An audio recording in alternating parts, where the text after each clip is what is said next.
दोस्तों, अगर आप कक्षा 9वीं के विषय हिंदी के पेपर में जहां पे झंडा गाड़ना चाहते हैं तो आज की इस वीडियो में कक्षा 9वीं विषय हिंदी का त्रैमासिक परीक्षा 2024-25 का क्वेश्चन पेपर विथ आपका सॉल्यूशन आज की इस वीडियो में देने वाला हूं। देखिए, क्वेश्चन पेपर आपका 75 अंकों का होगा। 3 घंटे आपको समय दिए जाएंगे। तो एग्जाम सेंटर में यदि आप पेपर पढ़ना चाहते हैं तो इस वीडियो को लास्ट तक देख लेना। यकीन करिए आप यहाँ पे टॉपर्स बन पाएंगे। तो चलिए प्यारे रसगुल्लो, 1 से लेकर 23 तक का संपूर्ण आंसर इस वीडियो में देने वाले हैं। सबसे पहले देखिए, आपको इसमें कुछ निर्देश दिए हैं, निर्देश आप पढ़ लेना। सबसे पहला आपका इसमें आता है सही विकल्प का आपको चयन करना है। 6 नंबर क्वेश्चन आपको दिया गया है। देखिए, रस खान किस भक्ति के कवि है? राम भक्ति शाखा, शिव भक्ति शाखा, कृष्ण भक्ति शाखा या फिर देखिए आपका प्रेम मार्गी। तो आप देखिए जानते हैं, सिंपल सा आंसर है आपका जो रस खान है ना, ये आपके कृष्ण भक्ति शाखा के कवि हैं। तो आपको आंसर 6 नंबर में लगाना है। क्वेश्चन देखिए दूसरा, कैदी और कोकला किसकी रचना है? रामधारी सिंह दिनकर की, माखनलाल चतुर्वेदी की, महादेवी वर्मा की या फिर आपका जयशंकर प्रसाद। तो देखिए, रामधारी सिंह दिनकर की आप इनका जानते हैं रचना, ठीक है, ठीक। और इसके अलावा देखिए जयशंकर प्रसाद का आपका यहाँ पे एक घूंट हो गया, ठीक है, आंसू लहर झरना, ये आपके इनकी रचना कहलाते हैं। और इसके साथ देखिए महादेवी वर्मा क्या है यहाँ पे? रश्मि, निहार, निर्जा, यामा, ये आपकी इनकी रचनाएं हैं। और रामधारी सिंह दिनकर का एक प्रसिद्ध उपन्यास है, देखिए आपका यहाँ पे उसे महाकाव्य भी कहा जाता है, उर्वशी, जो आपका इनका है। माखनलाल जो आपका कैदी और कोकिला है, ये आपका बी नंबर आंसर हो जाएगा, माखनलाल चतुर्वेदी, ठीक है। चलते हैं आपके नेक्स्ट क्वेश्चन पर। देखिए, रस के बिना काव्य माना जाता है सजीव, नीरस, व्यर्थ या फिर देखिए आपका सार्थक। तो देखिए, रस के बिना जो आपका काव्य है ना, यहाँ पे आपका नीरस माना जाता है। तो आपको आंसर देखिए 12 नंबर में करना है। इसके बाद देखिए थोड़ा सा जूम कर लेते हैं। तो देखिए आपको जूम ऐसे यहाँ पे क्वेश्चन अगला देखिए, क्वेश्चन दिखा है आपका। देखिए, मेघ आए बड़े बन ठन के, सबर के पंक्ति में अलंकार है, अनुप्रास, उपमा, मानवीकरण या फिर देखिए आपका उत्प्रेक्षा।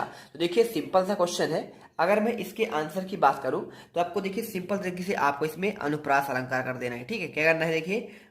देखिए बा, जब किसी देखिए कोई आपका वाक्य है तो उसमें जब आपका वर्ण की आवृत्ति 2 या 2 से अधिक, देखिए इसमें बा लिखा है, 1 बार आया, 2 बार आया, ठीक है, यानी बा आपका जो वर्ण है ना 2 बार आ गया। तो जो वर्ण की आवृत्ति 2 या 2 से अधिक बार हो वहां पे अनुप्रास होता है।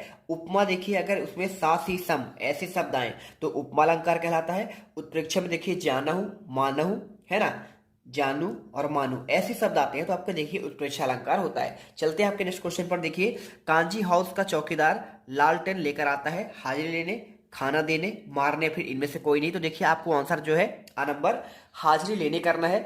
इसके बाद देखिए क्वेश्चन, किस समास में दोनों पद प्रधान होते हैं? द्विगु, तत्पुरुष, द्वंद्व या फिर आपका कर्मधारय है। तो देखिए किस समास में दोनों पद प्रधान होते हैं? तो आपको यहाँ पे देखिए दोनों में आपका होता है द्वंद्व में, ठीक है, जैसे माता और पिता और भाई और बहन आपका ये आता है। द्विगु में क्या होता है? आपका संख्यावाची होता है। तत्पुरुष देखिए आपका इसमें वचन होता है, ठीक है। और कर्मधारय में आपका देखिए तुलना किया जाता है। तो इस प्रकार आंसर करना है। इसके बाद चलते हैं, देखिए आपका यहाँ पे क्वेश्चन आपका दूसरा आता है। यहाँ पे कौन सा आता है? देखिए आपके रिक्तस्थान वाले क्वेश्चन आते हैं। यहाँ पर देखिए क्या लिखा गया है, एक भारतीय आत्मा को डैश डैश को कहा जाता है, माखनलाल या फिर महादेवी वर्मा। 6 number question. तो आपको इसमें देखिए आपका माखनलाल चतुर्वेदी आपको आंसर करना है। इसके बाद देखते हैं, देखिए कैदी और कोयल दोनों ही डैश डैश देश के वासी हैं, स्वतंत्र है, फिर देखिए आपका गुलाम है। तो देखिए सिंपल सा आपको आंसर करना है। यहाँ पे आपका जो है देखिए इसमें आपका आंसर जो है आपको इसमें गुलाम कर देना है, ठीक है। तो आप इसमें गुलाम करिएगा। इसके बाद क्वेश्चन देखिए तीसरा नंबर क्या दिया गया है, वर्णिक छंद में डैश डैश की गणना की जाती है, वर्णों की फिर मात्राओं की। तो वर्णिक में हमेशा आपका वर्णों की ही गणना की जाएगी, ठीक है। इसके साथ देखिए करुण रस का स्थायी भाव क्या होता है? करुणा फिर शोक, तो करुण का आपका यहाँ पे शोक होता है, ठीक है। तो आप इसमें शोक कर दीजिएगा। इसके बाद गधे का एक छोटा भाई भी था, उसका नाम क्या था? बैल फिर कुत्ता। तो देखिए आपको इसमें आपका जो है ना, इसमें देखिए गधे का छोटा भाई था, उसका आपका जो है नाम जो है ना, आप इसमें कमेंट करके बताइएगा। ये क्वेश्चन आपके लिए छोड़कर रखा हुआ हूँ। वे शब्दांश जो शब्द बनाते समय आरंभ में लगते हैं वे कहलाते हैं उपसर्ग फिर प्रत्यय। देखिए जो आरंभ में लगता है उसे कहते हैं आपका उपसर्ग कहते हैं, और जो अंतिम में आपका जुड़ता है लास्ट में उसे प्रत्यय कहते हैं, ठीक है। जैसे अनुरूप, अभिमान, ये आपके उपसर्ग वाली हो जाएगी। प्रत्यय में देखिए यहाँ पे मिठाई वाला, गाड़ी वाला, है ना, ऐसे शब्द आपके हो जाते हैं। इसके बाद देखिए सही जोड़ी आता है। सही जोड़ी में देखिए क्या दिया गया है, दुर्लभ क्या हो जाए, देखिए यहाँ पे जो कठिनता से प्राप्त होता हो तो आप इसको मिला दीजिए। इसके बाद कबीरदास की देखिए रचना कौन सी है, तो कबीरदास की आपकी रचना है देखिए साखी, साखिया, शबद और रामायणी। सम्मानी देखिए क्या होगा आपको यहाँ पे, यानी आपका आदर योग हो जाएगा। मृतिका देखिए क्या हो जाएगा आपका यहाँ पे, दो वैलू कथा देखिए किसने लिखा था, तो आप जानते हैं देखिए यहाँ पे आपको जो है ना, यहाँ पे मृतिका आपका मतलब होता है इसका मिट्टी होता है, और इसका दो वैल्यू कथा का आपका जो लेखक है देखिए यहाँ पे क्या हो जाएगा, मुंशी प्रेमचंद होगा। और जहरीला क्या होता है, देखिए यहाँ पे आपका हो जाएगा ये आपका सांप होता है। तो इस प्रकार से आपको आंसर करना है। इसके बाद देखिए आपका आता है इसमें एक वाक्य में उत्तर, एक शब्द या फिर एक वाक्य। छायावाद के चार प्रमुख आपके स्तंभ कवि कौन कौन से हैं, ये देखिए आपको 6 नंबर वाले क्वेश्चन है। चलिए आपको यहाँ पे आपको बताते हैं। तो देखिए आपको इसमें जो 4 स्तंभ कवि है ना, पहले तो आपको देखिए इसमें आपको एक ट्रिक याद रखना है आपको, जसुमनी, ठीक है, जसुमनी याद कर लीजिएगा, ये देखिए। और इसका आपको जो आंसर करना है यहाँ पे जैसे आपका हो जाएगा जयशंकर, तो पहले तो आपका जयशंकर लिखना है, और इसके साथ आपको देखिए दूसरा नाम आपको जो है सुमित्रा नंदन पंत, ठीक है, ये आपका हो जाएगा। और तीसरा आपका जो नाम हो जाएगा देखिए माँ से आपका महादेवी वर्मा, तो आप यहाँ पे महादेवी वर्मा कर लीजिएगा। और इसके बाद आपका जो चौथा आता है नी से सूर्यकांत त्रिपाठी निराला, ठीक है, सूर्यकांत त्रिपाठी। और इसके बाद आपको यहाँ पे निराला, इनका आपका देखिए यहाँ पे इस प्रकार से आपको आंसर करना है। इसके बाद देखिए आपको ये 4 स्तंभ कभी मान जाएंगे, आपको इनका नाम याद कर लेना है। इसके बाद देखिए रसखान किसके अनन्य भक्त थे, तो आपको बताना पड़ेगा इसमें श्री कृष्ण के, ठीक है। तो आप आंसर इसमें देखिए क्या करेंगे, श्री कृष्ण आप यहाँ पे आंसर करेंगे। प्रबंध काव्य के 2 भेद कौन कौन से हैं, देखिए आपका यहाँ पे होता है एक प्रबंध काव्य और एक आपका होता है यहाँ पे मुक्तक काव्य, ठीक है, ये आपको आंसर याद करना है। इसके बाद जिस काव्य का आनंद पढ़कर या सुनकर लिया जाता है उसे क्या कहते हैं, तो यहाँ पे इसे कहते हैं रस कहते हैं, ठीक है। इसके बाद रचना के आधार पर वाक्य के कितने भेद होते हैं, तो रचना के आधार पर आपका यहाँ पे 3 भेद होते हैं। कितने होते हैं, देखिए 3 भेद। कौन कौन से होते हैं, देखिए यहाँ पे साधारण वाक्य, और यानी इसे सरल वाक्य भी कहते हैं, सरल वाक्य, ठीक है। और एक होता है आपका मिश्रित, और एक होता है आपका संयुक्त वाक्य। तो इस प्रकार से देखिए आपको अगर कोई आपसे अर्थ के आधार पर पूछता तो यहाँ पे आपको 8 प्रकार का लिखना पड़ता है, ठीक है। रीढ़ की हड्डी एकांकी किस समस्या पर आपका आधारित है, तो आपको देखिए यहाँ पे आपको आंसर करना था इसमें दहेज, तो आप आंसर इसमें दहेज कर देंगे। इसके बाद देखिए यहाँ पे देखिए पूरा आंसर कर लीजिए। आप अभी क्वेश्चन चौथे का आंसर आपको यहाँ पे दिए गए हैं। 5वें देखिए सत्य असत्य का आपको चयन करना है। सत्य असत्य का चयन कैसे करेंगे, यहाँ पे आपको देखिए रसखान के गुरु का नाम क्या आपका विट्ठल दास था, तो आपको देखिए इसमें आपको सत्य करना है, ठीक है। तो आप इसमें क्या करेंगे, सत्य करेंगे। इसका आंसर देखिए आपको मैं यहाँ पे दिखा दे रहा हूँ, ये देखिए आपको इसमें जो है ना यहाँ पे आपको सारे आंसर मिल जाए चौथे का आंसर। इसके बाद आपको देखिए यहाँ पे आपको यहाँ पे सत्य असत्य वाले का आंसर, रसखान के गुरु का नाम क्या विट्ठल दास था, आपको इसमें सत्य करना है। और इसके बाद देखिए अगला क्वेश्चन देखिए मात्रिक छंद में क्या मात्राओं की गणना होती है, तो आपको यहाँ पे इसमें आपको सत्य करना है। रसयुक्त वाक्य क्या आपका काव्य कहलाता है, तो कथन क्या आचार विश्वनाथ का है, तो ये देखिए आपका ये भी सत्य हो जाएगा। और अगला देखिए यहाँ पे झूरी बैलों को देखकर गदगद हो गया, तो देखिए आपको इसमें सत्य करना है। और विचार विनिमय के माध्यम से क्या भाषा कहते हैं, ये भी आपका देखिए यहाँ पे सत्य हो जाएगा। इसके अलावा देखिए छंद को पढ़ने की प्रवाह को क्या आपका गति कहलाता है, तो आपको यहाँ पे असत्य करना है। इसके बाद देखिए क्वेश्चन आपका यहाँ पे क्या आता है, क्वेश्चन 5वां आता है भक्ति का आपको देखिए क्या इसे स्वर्णयुग क्यों कहा जाता है, आपको इसके आंसर लिखना है। चलिए आपको इनके आंसर आपको देते हैं, सिंपल तरीके से आपको इनका आंसर आपको मिल जाएगा। देखिए सबसे पहले आपको मैं क्वेश्चन नंबर 5 का आंसर देता हूं, तो आपको आंसर देख लीजिए, आपको यहाँ पे ये मिल जाएगा।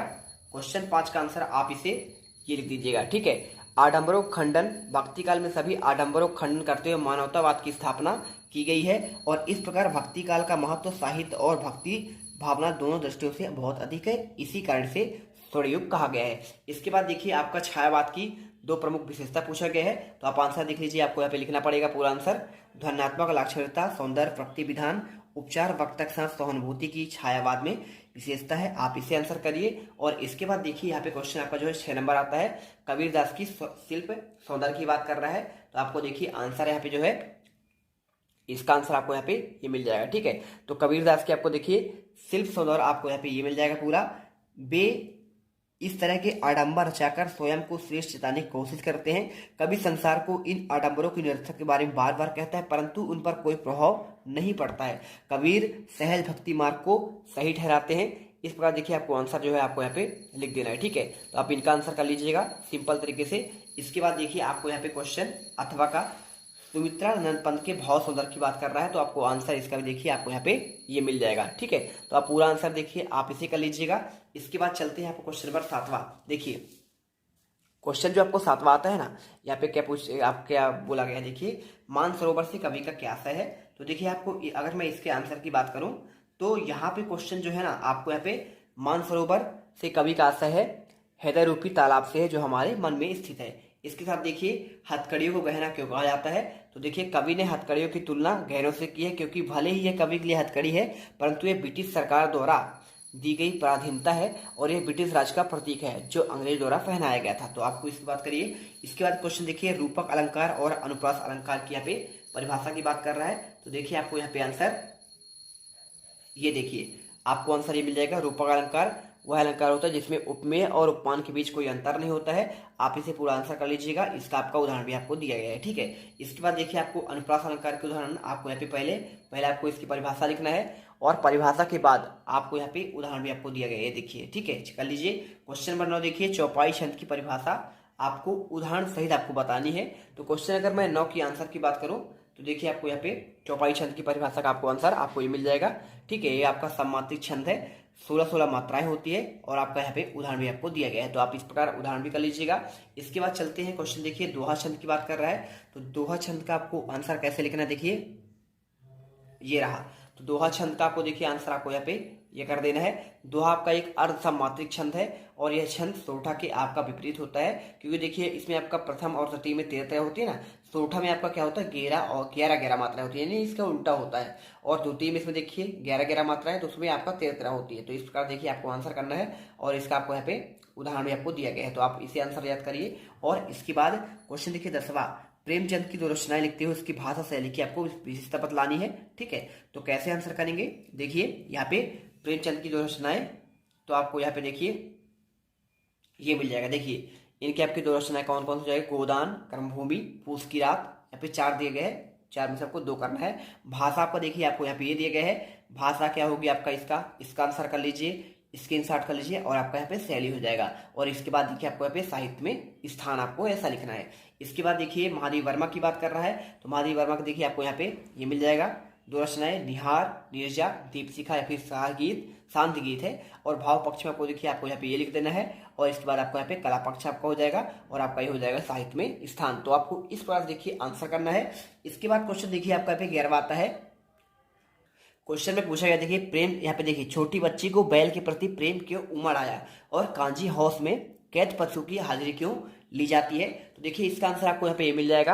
यहाँ पे देखिए लड़की की माँ मर चुकी है, सौतेली माँ उसे मारती रहती है और इसीलिए बैलों के ऊपर उस बच्ची की आत्मीयता हो गई और लड़की तथा दोनों बैल से खूब प्यार के भूखे थे और एक दूसरे को कष्ट भी समझ सकते थे। और आपका इसे देखिए हाजिरी क्यों ली जाती थी, तो कांजी हाउस में कैद पशुओं की हाजिरी ली जाती थी क्योंकि इससे पशुओं की संख्या की जानकारी होती थी ताकि कोई जानवर अगर कैद से भाग जाए तो तुरंत पता लगाया जा सके।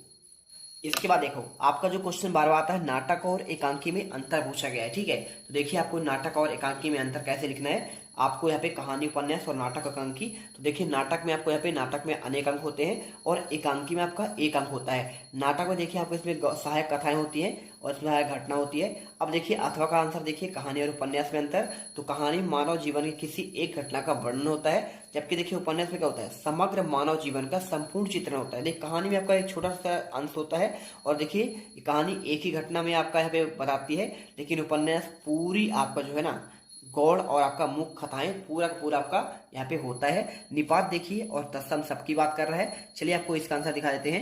ये देखिए निपात क्या होता है, किसी बात पर अतिरिक्त भार आपका देना। यहाँ पे जिन शब्दों का प्रयोग किया जाता है उसे निपात कहते हैं, जैसे तक, मत, क्या, हाँ, केवल, आपको ऐसे। और तत्सम क्या होता है, जो शब्द संस्कृत से हिंदी में बिना परिवर्तन किए जाते हैं उन्हें कहते हैं आपका तत्सम। जैसे देखिए आपका यहाँ पे अग्नि, हस्त, ज्ञान, कर्म, सर्प है ना। आपका ऐसे शब्द जो आते हैं क्या आते हैं आपके यहाँ पे तत्सम वाले शब्द कहलाते हैं। इसके बाद क्वेश्चन देखिए 14 नंबर, बाढ़ पीड़ित क्षेत्र में कौन सी बीमारी फैलने का खतरा होता है और रीढ़ की हड्डी एकांकी का उद्देश्य पूछा गया है। देखिए यहाँ पे आपको जो है दोनों का आंसर मिल जाएगा। क्वेश्चन नंबर देखिए 14 नंबर का आपको ये मिल जाएगा, बाढ़ के बाद हैजा, मलेरिया, टाइफाइड आदि बीमारियों को फैलने की संभावना बढ़ती है क्योंकि बाढ़ के उतरे पानी में मच्छर अत्यधिक मात्रा में पनपते हैं, जिसके कारण मलेरिया जैसी बीमारी हो जाती है। तो आपको आंसर करना है रीढ़ की हड्डी का। देखिए उद्देश्य आपको यहाँ पे ये बताया गया है कि स्त्री पुरुष की समानता के पक्षधर है, लड़कियों के विवाह में आने वाली समस्या को समाज के सामने लाना और बेटियों के विवाह के समय माता पिता की परेशानियों को उजागर करना। क्वेश्चन देखिए 15 नंबर, मुहावरा और लोकोक्ति में अंतर और संधि और समास पूछा गया है। चलिए आपको इसका आंसर देते हैं। तो देखिए पहले आप मुहावरे में आप लोकोक्ति में अंतर देख लीजिए, ये रहा, तो आप इसे अच्छे से देखिए, ध्यान से इसे पढ़ लीजिए। मुहावरे वाक्यांश है जबकि लोकोक्ति आपका संपूर्ण वाक्य होता है। मुहावरे विकारी होते हैं लेकिन लोकोक्ति अविकारी होते हैं। मुहावरे प्रयोग स्वतंत्र रूप से नहीं किया जाता है जबकि लोकोक्ति का आपका देखिए यहाँ पे स्वतंत्र रूप से उपयोग किया जाता है। ठीक है, जैसे नाच नाबे आंगन टेढ़ा। ठीक है, और मुहावरे आप जानते हैं 9 2 11 होगा, 3 5 करना, आप ऐसे जो है ईद का चांद होना, आपने सब पढ़ा है। इसके बाद देखिए आपको यहाँ पे जो है ये आपको मिल जाएगा संधि और समास में अंतर। देखिए आपको संधि में क्या होता है, संधि 2 अक्षरों के मेल से आपका बनता है, जबकि आपका समास यहाँ पे 2 आपके शब्दों के मेल से बनता है, या अक्षरों के मेल से यानी वर्णों के और आपके शब्दों के मेल से।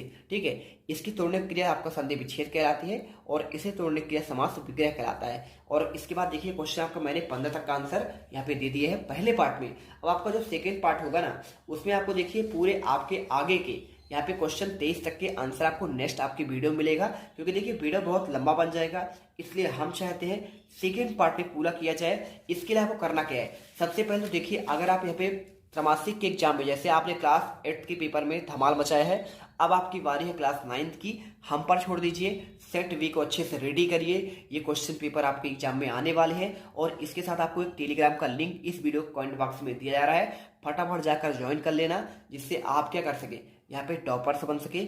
मिलते हैं नेक्स्ट वीडियो पर। जय हिंद, जय भारत।